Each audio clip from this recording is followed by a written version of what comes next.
اهلا، انا احمد محمود. الفيديو ده ان شاء الله هتكلم فيه عن الايباد اير ام 1، وهوريكم الانبوكسنج بتاعه، وهوريكم كمان الامكانيات بتاعته لو انتوا بتفكروا تشتروا الايباد ده، وايه الحاجات القويه فيه وايه الحاجات السيئه فيه. وهوريكم برضو كمان الابل بنسل جنريشن 2 وازاي هو بيقدر يساعدني في حاجات كتير في حياتي، وذر ان انا بكتب او برسم او بعمل تاسكس عامه في حياتي. كل ده في فيديو النهارده، يلا بينا. ابل ايباد اير ام 1 اللي بيجي بشيب ام 1. الفيديو ده هتكلم فيه عن الانبوكسنج بتاع الايباد نفسه، والريفيو بتاعتي عنه، وايه هي اهم الفيتشرز اللي بتكون موجوده في الايباد نفسه.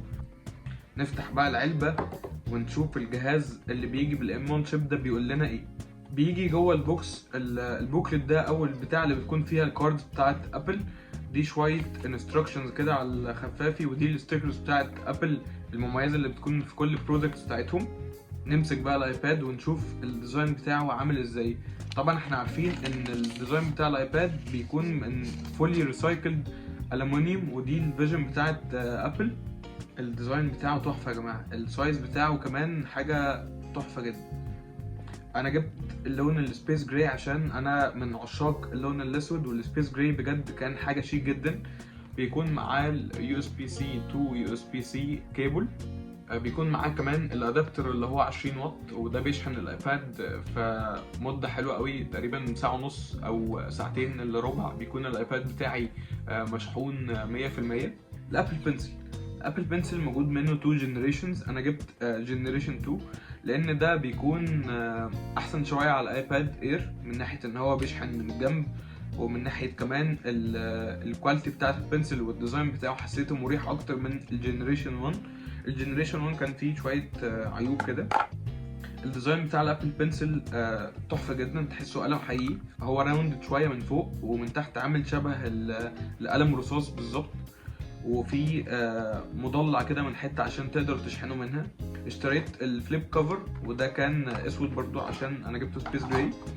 جبته فيه الحامل بتاع الابل بنسل عشان اقدر احطه فيه. الديزاين بتاع الكفر ده كان تحسه هو سيمبل شويه، وفي نفس الوقت بيديك الشيلد بتاع الحمايه لا قدر الله، يعني لو الايباد وقع منك او حاجه. الحلو في الكفر ده ان انت بتعمل منه كذا شكل، ممكن الوضع ده، وممكن كمان تعمله في الوضع ده. طبعا منكم في ناس كتير هتكون دي اول مره بتشوفني، او اكون حابب جدا ان انتوا تكونوا موجودين معايا في الشانل دي. لو كده تعملوا سبسكرايب، ولو عجبكم الفيديو ممكن تعملوا لايك، وحاجه بتسعدني جدا ان انا اشوف الكومنت بتاعكم. اول حاجه هتكلم فيها عن الايباد ده هي الشيب ام 1.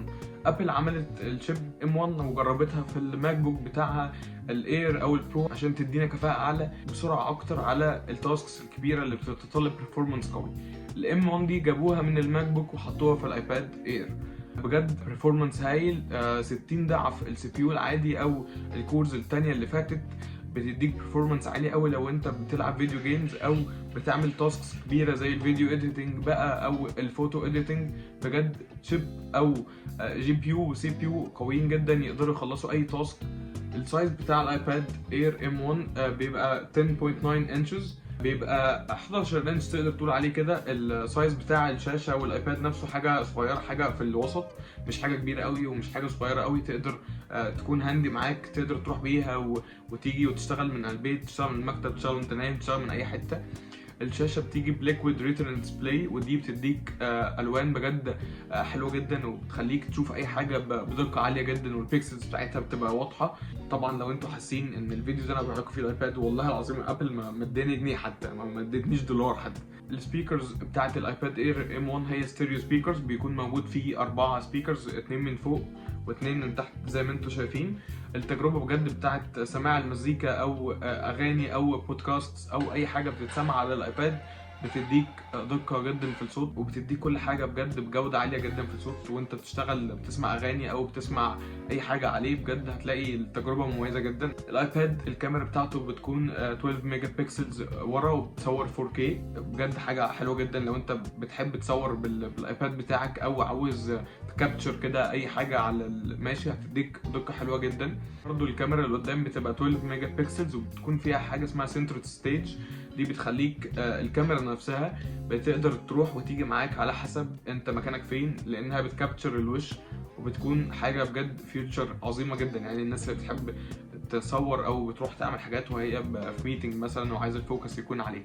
البطاريه بتاعت الايباد اير M1 توصل معاك لحد 10 ساعات بلاي باك، او تستخدمه لحد 10 ساعات. طبعا اي حاجه مع الوقت بتبقى ضعيفه شويه وبتكون عاوزه اهتمام، وبتكون عايزه ان انت تحاول تتجنب الايدجنج بتاع البطاريه او ان انت تبوظ البطاريه بتاعتك. بس البطاريه اللي بتيجي مع الايباد اير M1 الفيرجن دي بجد حاجه عظيمه جدا، انا جربتها وبتقعد معايا وقت كبير قوي. الفرق ما بين الايباد اير والايباد برو هو ان انت في الايباد اير عندك تاتش اي دي على الزرار بتاع اللوك، اما بقى الايباد برو بيديك الفيس اي دي، مش بتحتاج يكون عندك تاتش اي دي.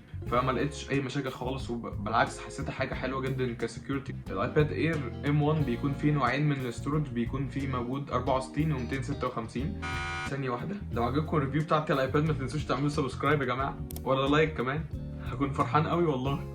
يلا بينا نكمل. انا اسف. الابل بنسل ليه فيوتشرز كتير قوي وليه تيبس اند تريكس ممكن اقدر اعملها لكم في فيديو تاني، بس انا هكلمكم عن الابل بنسل بسرعه كده. الابل بنسل بيديك اكسبيرينس حلوه قوي على الايباد. انا اعتقد لو ما كانش الايباد معاه ابل بنسل انا ما كنتش هشتريه، لان كان من الاغراض ان انا عايز اشتري الايباد اصلا عشان الابل بنسل، لان هو بيتيح لي وبيسهل لي عمليات كتير قوي على الايباد وعلى الاكسبيرينس ذات نفسها، سواء انا برسم او بكتب او بعمل تاسكس مختلفه.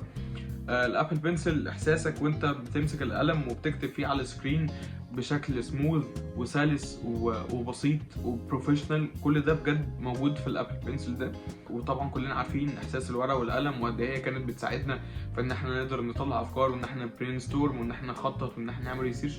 كل ده بقى اضعافه على الايباد والابل بنسل، لان الاكسبيرينس واللينك ما بينهم بيتيح لك حلول كتير قوي من غير حدود عشان تقدر توصل للمعلومه او تقدر تخطط بشكل صح او تقدر تكتب او تقدر ترسم كمان. كده الابل بنسل بيشحن، وكمان مفيش يعني هو ماجنت قوي قوي مش بيوقعه خالص حتى لو انت عملت بالجامد. الايباد فيه حاجه حلوه قوي من ناحيه المالتي تاسكينج او البرودكتيفيتي عامه على الايباد نفسه، هو ان انت تقدر توصل الايباد بتاعك بالماك بوك بتاعك، وتقدر تشوف السكرين بتاعت الايباد نفسه على الماك بوك، وتقدر تشوف السكرين بتاعت الماك بوك نفسه على الايباد. تخيل يا صديقي، دي حاجه عظيمه جدا. يعني انا اقدر ارسم دلوقتي بشوف الرسمه بتاعتي على الماك بوك، واقدر اشتغل على الماك بوك واشوف الفيو فايندر عندي على الايباد. يا سلام يا سلام، مالتي تاسكينج على الايباد بجد حاجه حلوه جدا، ان انت تتنقل ما بين الابلكيشنز وان انت تفتح اصلا اكتر من ابلكيشن، توصل ل3 ابلكيشنز تقدر تفتحهم في وقت واحد وتشتغل عليهم كمان.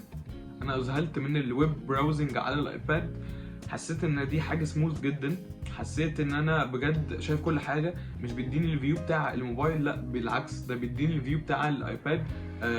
نيجي بقى على الدلع، الفيديوهات والمسلسلات والفرجه الحلوه الجميله دي على الايباد اكسبيرينس مختلفه يا جماعه. اتفرجت على كرتون، اتفرجت على مسلسلات، اتفرجت على افلام، حاجات كتير قوي بجد. حسيت ان انا في حضن المسلسل او جوه المسلسل، فكانت اكسبيرينس حلوه. الالوان كانت حلوه قوي، الكواليتي كانت بتاعه الحاجه كمان على الايباد مختلفه تماما عن ما هي موجوده في الماك بوك. اللعب الاكسبيرينس بتاعته على الايباد بجد حاجه حلوه قوي، يعني ما كنتش متوقع كده. انتوا تعرفوا ان الايباد تقدروا تحطوا الجويستيك بتاع اكس بوكس او الجويستيك بتاع بلاي ستيشن عليه وتلعبوا العاب مختلفه، ودي حاجه بجد اذهلتني قوي، وحاجه حسيت ان انا عاوز اعمل الحوار ده بس مش دلوقتي يعني. بس الاكسبيرينس بتاعت الايباد واللعب كده تحس ان انت في حضن اللعبه، انت جوه اللعبه كده. طيب بوينت اوف فيو بقى عن الايباد اير ده M1 بغض النظر عن المميزات والحاجات اللي اتكلمنا فيها على الايباد. انا كاحمد اشتريت الايباد لغرض معين، انت كمحمد او انت كابراهيم او انت كعلياء او انت كسميره ممكن تشتري الايباد لغرض تاني خالص. بس في نفس الوقت حاسس ان احنا كلنا ممكن نتجمع في بوينت ان الجهاز بتاع ابل اللي هو الايباد مختلف تماما عن الاكسبيرينس بتاعت الماك بوك، ومختلف تماما عن الاكسبيرينس بتاعت الموبايل. انا بالنسبه لي حبيت الايباد اير عشان هو كان حاجه سهله جدا ان انا اتعامل معاها، حاجه اقدر اخدها في اي حته، والغرض كمان ان انا اتعلم الرسم. يعني انا كنت رايح على وجهه معينه. انا شايف الحاجات اللي بتخلي الايباد وحش شويه هو ان انت عاوز تتدرب عليه شويه، عاوز تتعامل عليه اكتر، عاوز تبدا تعمل ابحاث اكتر عشان تقدر تتاقلم عن الجهاز ده. لكن وانس ان انت تاقلمت وتعلمت الايباد ده بيعمل ايه وازاي بيعمل كده، بجد هتلاقيه جهاز قوي جدا. شكرا. انا كنت احمد، ما كنتش حاجه غير احمد تقريبا، معلش. شكرا ليكم جدا على المشاهده الحلوه دي، انا استمتعت قوي بالفيديو ده، وحسيت ان انا بنقل كونتنت حلو ليكم وبديكم الريفيو بتاعتي الصريحه بجد عن الايباد، واشوفكم في فيديو قريب ان شاء الله.